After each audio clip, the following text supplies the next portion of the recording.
quels sont les deux derniers chiffres du nombre 2907 exposant 543? Alors, telle est la question posée lors d'un concours d'entrée dans une école de polytechnique. Comment allons-nous faire pour trouver les deux derniers chiffres de ce nombre-ci? Allons-nous utiliser une calculatrice? Alors, je vous rappelle que la calculatrice ne pourra pas supporter ce nombre parce qu'il est tellement grand. Il y a une méthode simple pour pouvoir trouver cela. Alors, on va utiliser la notion de congruence modulo n. Si on prend par exemple A et B, deux nombres, quand dit-on qu'un nombre A est congru à B modulo n? Alors, c'est comme ça qu'on écrit cela, A congru à B modulo n, où n est un entier naturel non nul. C'est lorsqu'en faisant A moins B, on trouve quoi? On trouve un multiple de n. C'est la notion de congruence qu'on va utiliser ici là pour pouvoir trouver les deux derniers chiffres de ce nombre-ci. Bien, alors, je prends un cas simple. 36 est congru à 6 modulo 10. Vous voyez bien. Pourquoi? Parce que en faisant 36 moins 6, ça donne 30. Est-ce que 30 est un multiple de 10? La réponse c'est oui. On peut utiliser ici la congruence modulo 10 pour trouver quoi? Pour trouver le dernier chiffre. Dès lors que le RC vérifie la condition qu'il est positif et plus petit que 10, alors on peut dire que le RC est le dernier chiffre de ce nombre A-ci. Donc, si je prends un autre exemple, en faisant 1625 moins 25, qu'est-ce qu'on trouve? On trouve 1600. Est-ce que 1600 est un multiple de 100? Oui, un nombre entier est un multiple de 100 si se termine par 2 zéros. Vous constatez avec moi ici là que ce nombre-ci, ces deux derniers chiffres sont 2 et 5. Donc ici, pour trouver donc les deux derniers chiffres d'un nombre, on peut poser la question, le nombre là est congru à combien modulo 100? Alors le combien là doit vérifier deux conditions. Le R là doit être comment? Doit d'abord être positif. Et ensuite, ça doit être comment? Ça doit être petit que combien? Ça doit être petit que 100. Alors, donc, par exemple, ici, là, 1625 est congru à 25 modulo 100.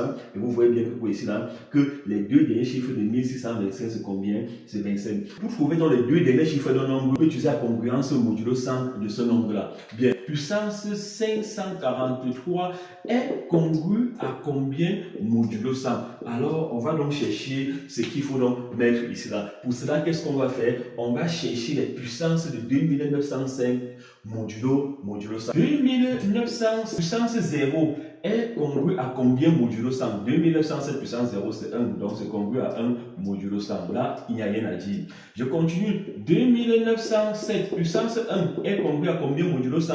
Alors, comme la puissance 1, vous voyez bien que c'est encore 2907. Donc, on va prendre juste quoi? Le 7 là. Donc, c'est congru à 7 modulo combien? Modulo 100. Parce qu'en faisant 100 moins 7, ça fait 2900. 2900 est bien multiple de combien? Est bien multiple de 100.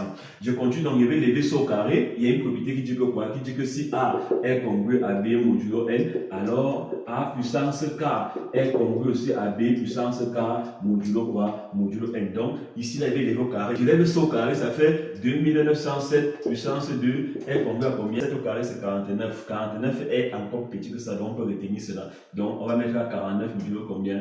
49 modulo 100. Bien, alors, il faut au cube. Qu'est-ce qu'elle fait? Si A est congru à B modulo N pour tout K, pour tout entier naturel, KA est congru à KB modulo N. Pour avoir donc la prochaine puissance qui est puissance 3, alors on va multiplier chaque membre par combien? Par 2907. À multiplier ça par 2907, ça donne combien? 2907 puissance 3. Congru à combien? Alors, ceci me donne combien? Ça me donne 142 443. Alors, 142 443 est congru à combien modulo 100? C'est 43. Donc, je prends juste là combien? 43 modulo combien? Modulo 100.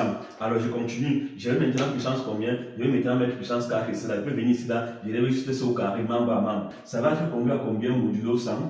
49 au carré est égal. 2401 est congru à combien? À 1 modulo 100. Donc, je vais mettre ici là 1. Alors, lorsqu'on trouve 1, c'est là justement que ça devient intéressant. Alors, comme ça donne donc 1 ici là, je vais dire que quoi? Que pour tout cas appartenant à grand N, donc il va appliquer la formule-ci, pour tout cas appartenant à grand N, 2907 puissance 4, le tout exposant K, ça a congru à combien? 1 puissance K. 1 puissance K modulo 100. Alors, sauf que 1 puissance K, c'est encore 1. Alors, ceci veut donc dire quoi? Ceci entraîne à dire que congru à 1 modulo 100. Bien, alors qu'est-ce qu'elle fait maintenant? Je vais donc donner l'écriture en ligne de la division euclidienne de 543 par combien? Par K. Appelons la ligne ici par exemple étoile.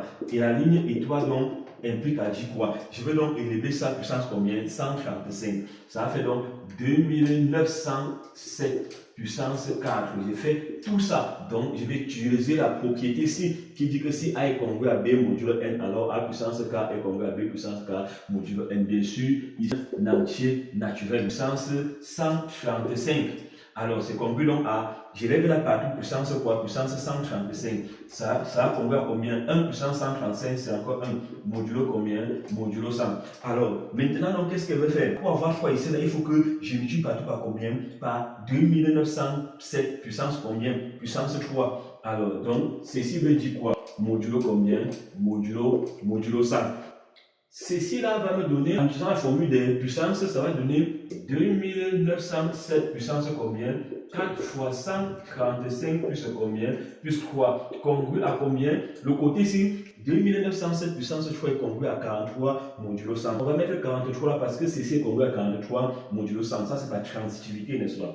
On a dit quoi? La puissance ici, c'est encore ça qui est 542. Les derniers chiffres sont 4 et 3.